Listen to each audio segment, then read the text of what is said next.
According to YouTube, the appeal is complete and it's been rejected. There's no indication that a human made this decision. One can watch the video that they're saying was hate speech. It was I Quit BitChute Part 2. There was no hate speech in there by myself. It shows that computers cannot run things on their own. Those cars that are going to drive themselves, what could go wrong with that? That's what I'm talking about. There's no point in me uploading to YouTube at all. They're just going to delete my channel. They're not letting me get any views. I can't leave comments on channels. They go into spam bins. The Aunt BB thing is ridiculous. It goes on and on. I guess I have to let that go. I left some comments on a few of her videos. I don't know if she'll see them. The internet is basically in a lockdown situation. There's no freedom of speech and association. There's none.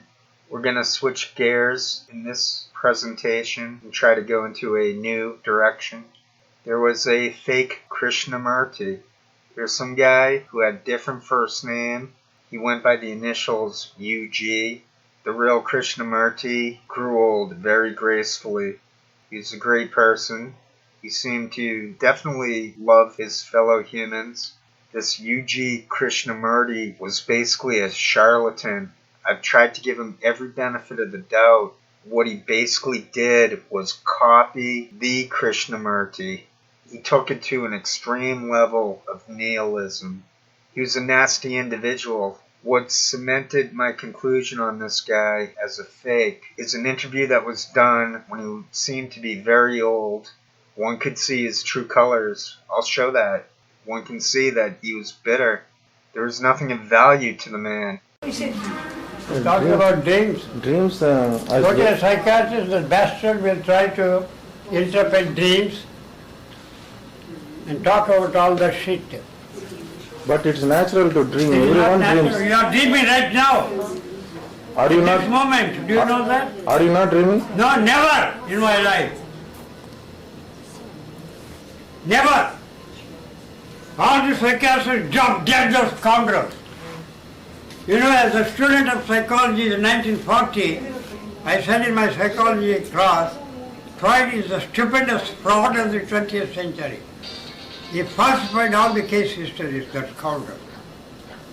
But sometimes. No, sometimes you followed that, I didn't. Even myself, I daydream. I'm lost. I'm lost in thoughts. No, I'm not. You're all repeating the empty words that are put in there. No, I'm not. You have nothing to say of your own. He spoke of a natural state. If that's his natural state, then he was a bad, mean, vicious, bitter user of a person and not enlightened. There's no way he was enlightened. There's clearly a consciousness. There's definitely something to education. There are good points to the nihilism and cynical perspective to life and philosophy. He turned it into a shtick. He became a broken record. My plausible deniability is that I am a random nobody getting paid nothing to do this. I go with the McLuhan, Alan Watts approach of we're probing, we're breathing, so throw in some Dwight Howard. We're thinking, it's okay to think. Birds whistle, goes in one ear and out the other. I like sounds that are natural. Who doesn't? This bad guy Krishnamurti, the fake Krishnamurti, is saying that no one is original. Anything that you say has been planted into your head. Some other force put those thoughts into your head. He's intriguing.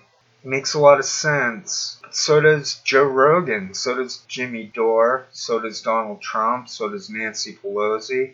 So does myself. So does anyone with a shtick. Aunt BB and Raymond Scott Creighton, they make sense. They make sense in a ridiculous way, unfortunately. They're targeting people who believe in crisis actors. It's called a multi-channel network because these people visit the other channels, they promote the other channels. No one new can seemingly get into YouTube. Perhaps somehow YouTube is tying me up to another account so they think I'm spam. I try not to get too paranoid in this life. YouTube is definitely dumb though. Page views are down for people who are established there.